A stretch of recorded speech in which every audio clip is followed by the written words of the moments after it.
Halkisa Sakangno Shantir Bazani Tokmachora Edisi Village ni Kandalpara Tito Colony ni Riang Bosani Nukung Ba Chirokni Rabar Bupang Tanjangmani Kaisa Partimung Eba Kok Jamung Tomun Kisa Sukborok ni Wahaino Kaba Halkisa Sakangno Shantir Bazar Forest Department Te TFDPC ni Adongro Kothawoino Borok Rabar Bupang Tano Honi Kok Jamuri Mani Rono Joy Riang Te Rajyo Debor Masuni Mungui O Kok Tumarongno Khanawono Social Media ni Bishingte Nuguino Bru Socio-Cultural Organization ni Tangfang Khanaram Riang Hanggai Basaikha Rabar Bupang Tanjangnai Nukungni Borokni Samo Tei O Party Mungnoteino Rabar Factory ni DM by Thangai Malaika Tei Kokmankha TFDPC ni Adongkebo Aro Kerengjak Korei Rabar Tan Thaniwo Kyaba Baksa Borok Tongai Phanmano Hatani Borok Habo Abo Naitung Mungkhlaijaknani Kokmanmani Koknono Koktuma Nerongno Saikhanarika Khonaram Riang Teibo Sajaka Hapangni Phasingtei Kotal Khlaino Rabar ni Bupang Rejakmani Ongthun o Beneficiary Rokno Honino Saikhanarika Bo Abai Baksono Rabar Tanjangmani Thai Rokno Thangai Belaini Lekha Borok আমরা একটা অ্যামাইকেবল সেটেলমেন্টের প্রস্তাব দিয়েছি already যাদের এই জায়গা যাদেরকে looted করা হয়েছে যে জায়গাতে রাবার ডেমোলিশ বা ডেস্ট্রয় করা হয়েছে ওই জায়গাকে পুনর্বার এই যে বেনিফিশিয়ারি বা যারা ক্ষতিগ্রস্ত পরিবার তথা ভিকটিম পরিবার পুনর্বার তারা চাষাবাদ শুরু করবে যেহেতু তারা পাত্তার জন্য তারা যথারীতি প্রেসক্রাইব ফরম্যাটে 10 বছর পূর্বেই তারা SDM অফিসে জমা দিয়ে রেখেছেন এবং কিছুদিনের মধ্যে আমরা আশা করি তাদের পাত্তাও হয়ে যাবে।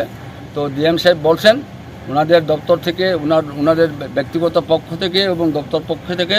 ওনাদের কোনো অবজেকশন থাকবে না। যদি ফরেস্ট দপ্তর এসে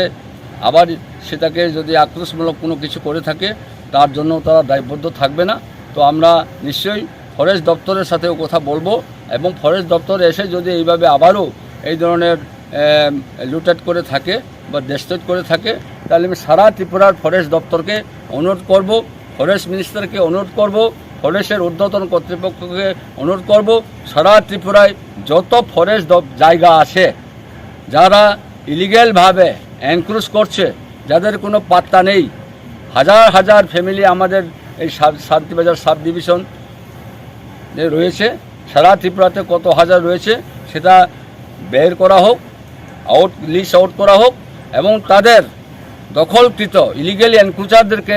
তাদের ফসল ডেস্ট্রয় করা হোক রাবার বাগান ডেমোলিশ করা হোক।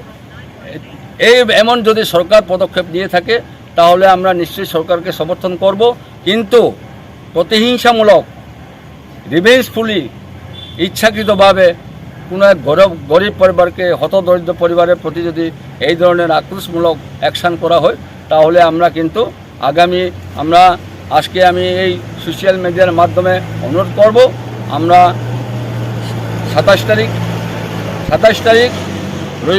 রবিবার দিন বীরচন্দ্র বাজার শান্তিবাজার সাব ডিভিশনে আমরা কাউন্সিল অফ ত্রিপুরা হওয়ার পক্ষ থেকে একটা নোয়াতিয়ার পাড়ার একটা দুর্ঘটনা হয়েছে তাছাড়াও 15 দফা দাবি সম্মিলিত একটি দাবি সনদ আমরা প্রণয়ন করেছি। ওই 15 দফা দাবি এটা আদায় করার স্বার্থে আমরা একটা মহা মিছিলের আয়োজন করেছি। আমি আজকে এই সোশ্যাল